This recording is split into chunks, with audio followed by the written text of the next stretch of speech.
നമസ്കാരം, nation news ലൈവിലേക്ക് സ്വാഗതം. എന്താണ് ഡാർക്ക് ടൂറിസം? വിചിത്രമായതോ ശോകമൂകമായതോ ആയ അവസ്ഥകളോടും അന്തരീക്ഷത്തോടുമുള്ള ആകർഷണം മനുഷ്യരിൽ തികച്ചും സ്വാഭാവികമാണ്. മറ്റൊരാൾക്ക് സംഭവിച്ച ദുരന്തത്തെപ്പറ്റി അറിയുവാനുള്ള കൗതുകമാണിത്. ഏറിയും കുറഞ്ഞും ജീവിതത്തിലെ പല സാഹചര്യങ്ങളിലും നമ്മൾ ആ കൗതുകത്തെ തൃപ്തിപ്പെടുത്തുവാൻ ശ്രമിക്കാറുണ്ട്. ഒരു ഹൊറർ സിനിമ കാണുമ്പോഴോ പ്രേതകഥകൾ കേൾക്കുമ്പോഴോ പറയുമ്പോഴോ ഒക്കെ തോന്നുന്ന രസം പോലെ. ആളുകൾ മരണപ്പെട്ടതോ നരകതുല്യമായ പീഡനങ്ങൾക്ക് ഇരയായതോ ആയ ഇടങ്ങൾ വിനോദസഞ്ചാര ശാഖയുടെ തുടക്കകാലത്തു തന്നെ സഞ്ചാരികളുടെ ലക്ഷ്യസ്ഥാനങ്ങളായിട്ടുണ്ട്. പോയ കാലത്തെ ഇരുണ്ട കഥകൾ പറയുന്ന ഇത്തരം ഇടങ്ങളെ ഡാർക്ക് ടൂറിസം സ്പോട്ടുകൾ എന്ന് വിളിക്കുന്നു. ഇത്തരം സ്ഥലങ്ങൾ സന്ദർശിക്കുന്ന പ്രക്രിയയാണ് ഡാർക്ക് ടൂറിസം അഥവാ morbid tourism, black tourism, grief tourism എന്നൊക്കെ ഇതിനെ വിശേഷിപ്പിക്കാം. ഡാർക്ക് ടൂറിസത്തിലെ ഔചിത്യമില്ലായ്മയെപ്പറ്റി തർക്കങ്ങളും വിമർശനങ്ങളും ഉയരുമ്പോഴും മനുഷ്യരിൽ അന്തർലീനമായ ഇത്തരം സ്വാഭാവിക ചേതനകളെയാണ് ഈ ഇടങ്ങൾ സാധൂകരിക്കുന്നത്.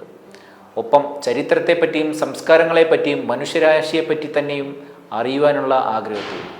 മരണം, ദുരന്തം, ആക്രമണം, പീഡനം, യുദ്ധം തുടങ്ങിയവ അരങ്ങേറിയതും ചരിത്ര പ്രാധാന്യമുള്ളതുമായ ഇടങ്ങളാണ് പൊതുവെ ഡാർക്ക് ടൂറിസത്തിൻ്റെ പരിധിയിൽ വരുന്നത്. എന്നാൽ അടുത്ത കാലത്ത് അരങ്ങേറിയതോ ഇപ്പോൾ ദുരന്തങ്ങൾ സംഭവിച്ചു കൊണ്ടിരിക്കുന്നതോ ആയ ഇടങ്ങളും ഈ പട്ടികയിലുണ്ട്. ചരിത്രവുമായി അടുത്തു നിൽക്കുന്നത് കൊണ്ട് തന്നെ ഡാർക്ക് ടൂറിസത്തിന് ഹെറിറ്റേജ് ടൂറിസവുമായി അടുത്ത ബന്ധമുണ്ട്. കൂട്ടക്കൊല നടന്ന ഇടങ്ങളിലേക്ക് കൊല്ലപ്പെട്ടവരുടെ പിൻഗാമികൾ പോവാറുണ്ട്. പലപ്പോഴും തങ്ങളുടെ പൂർവികർ അനുഭവിച്ച വേദനയെക്കുറിച്ച് അറിയുവാനുള്ള യാത്രയാകുന്നത്. അങ്ങനെയെങ്കിൽ അവരെ ഡാർക്ക് ടൂറിസ്റ്റ് എന്ന് വിളിക്കാം. നിദ്രയിലാണ്ട ഒരു അഗ്നിപർവ്വതത്തിൻ്റെ ഉച്ചിയിലേക്ക് ഹൈക്ക് ചെയ്യുന്ന ഒരാൾ പക്ഷേ ഇക്കൂട്ടത്തിൽപ്പെടില്ല. അതേ അഗ്നിപർവ്വതത്തിൻ്റെ ഭൂമിശാസ്ത്രപരമായ പ്രത്യേകതകളെക്കുറിച്ചും വിസ്ഫോടന ചരിത്രത്തെക്കുറിച്ചുമൊക്കെ പഠിക്കുവാനാണ് ആ യാത്രയെങ്കിൽ അവർ ഒരു ഡാർക്ക് ടൂറിസ്റ്റാണ്. ഡാർക്ക് ടൂറിസം മനുഷ്യരിലെ വൈകാരികതയെ ചൂഷണം ചെയ്യുന്നു എന്നതാണ് ഇതിനെതിരെയുള്ള പ്രധാന വിമർശനം. ദുരന്തത്തിന് ഇരയായവരോടുള്ള അനാദരവും അവരുടെ ജീവിതത്തിലേക്കുള്ള ഒളിഞ്ഞുനോട്ടവുമായി വിമർശകർ ഇതിനെ കണക്കാക്കുന്നു. അങ്ങേയറ്റം അനുചിതമാണ് ഇത്തരം പ്രദർശനങ്ങൾ എന്നതാണ് അവരുടെ വാദം. ആഘോഷാരവങ്ങൾക്കുള്ള ഇടങ്ങളല്ല, മനുഷ്യരാശിയുടെ ഇരുളടഞ്ഞ കാലത്തെ ഓർമ്മിപ്പിക്കുന്ന സ്മാരകങ്ങൾ എന്ന് തിരിച്ചറിവുണ്ടായാൽ മതി സഞ്ചാരികൾക്ക് എന്നാണ് ഇതിനുള്ള പ്രതിവാദം. ഹോസ്പിറ്റാലിറ്റി ആൻഡ് ടൂറിസം പ്രൊഫസർമാരായ ജോൺ ലെൻ, മാർക്കം ഫോളി എന്നിവർ എഴുതിയ 1996 പുറത്തിറങ്ങിയ dark tourism the attraction of death and disaster എന്ന പുസ്തകത്തിലാണ് ആദ്യമായി ഈ പേര് ഉപയോഗിക്കുന്നത്. അമാനുഷിക പ്രവൃത്തികളുടെ പ്രതിനിധാനമായി അവ സന്ദർശകന്റെ മുന്നിൽ എങ്ങനെ വ്യാഖ്യാനിക്കപ്പെടുന്നു എന്നതാണ് ഡാർക്ക് ടൂറിസത്തിന് അവർ നൽകിയ നിർവചനം.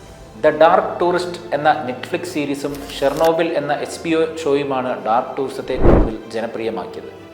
വംശഹത്യയും കൂട്ടക്കൊലകളും നടന്ന ഇടങ്ങൾ, ആണവ ദുരന്തങ്ങൾ ഉണ്ടായ ഇടങ്ങൾ, മനുഷ്യനിർമ്മിതമോ പ്രകൃതിയാലോ ഉണ്ടായ ദുരന്ത സ്ഥലങ്ങൾ, മ്യൂസിയങ്ങൾ, സ്മാരകങ്ങൾ, ശവപ്പറമ്പുകളും ശവകുടീരങ്ങളും, കൊലപാതകങ്ങൾ നടന്ന ഇടങ്ങൾ, യുദ്ധഭൂമി, യുദ്ധമേഖലകൾ, ജയിലുകളും ക്യാമ്പുകളും, അടിമച്ചന്തകൾ, ചേരികൾ, തീവ്രവാദ പ്രവർത്തനങ്ങൾ നടന്ന ഇടങ്ങൾ, കുപ്രസിദ്ധമായ കുറ്റകൃത്യങ്ങൾ അരങ്ങേറിയ സ്ഥലങ്ങൾ, കപ്പൽച്ഛേദം സംഭവിച്ച ഇടം, ഭൂഗർഭ കല്ലറകൾ തുടങ്ങിയവയൊക്കെയാണ് ഡാർക്ക് ടൂറിസം കേന്ദ്രങ്ങളായി കണക്കാക്കുന്നത്.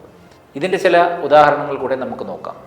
വംശവെറിയിൽ കൊല്ലപ്പെട്ട ലക്ഷക്കണക്കിന് മനുഷ്യരുടെ തലയോട്ടികൾ പ്രദർശിപ്പിച്ചിട്ടുള്ള ജർമ്മനിയിലെ ബെർലിൻ. ഭീകരാക്രമണത്തിൽ അമേരിക്കയിൽ തകർന്നുപോയ ടിൻ ടവർ നിലനിന്ന സ്ഥലം ഗ്രൗണ്ട് സീറോ.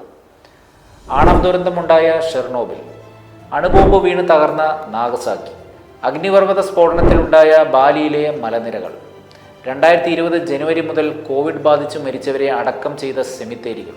സ്മാൾ പോക്സ് ബാധിച്ച് മരിച്ച് ലക്ഷക്കണക്കിന് ആളുകളെ ചികിത്സിച്ച അമേരിക്കയിലെ small pox memorial hospital. AIDS ബാധിച്ച് മരിച്ചവർക്കായി ആഫ്രിക്കയിൽ പലയിടത്തായി നിർമ്മിക്കപ്പെട്ട സ്മാരകങ്ങൾ. ഇവയെല്ലാം ഡാർക്ക് ടൂറിസം സ്പോട്ടുകൾക്കുള്ള ഏതാനും ചില ഉദാഹരണങ്ങൾ മാത്രമാണ്.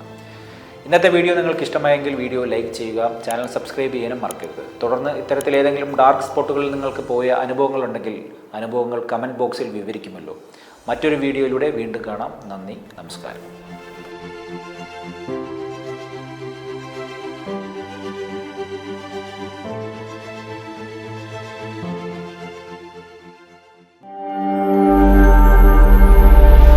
നാഷൻ ന്യൂസ് ലൈവ്, സത്യം, ചരിത്രം, വർത്തമാനം.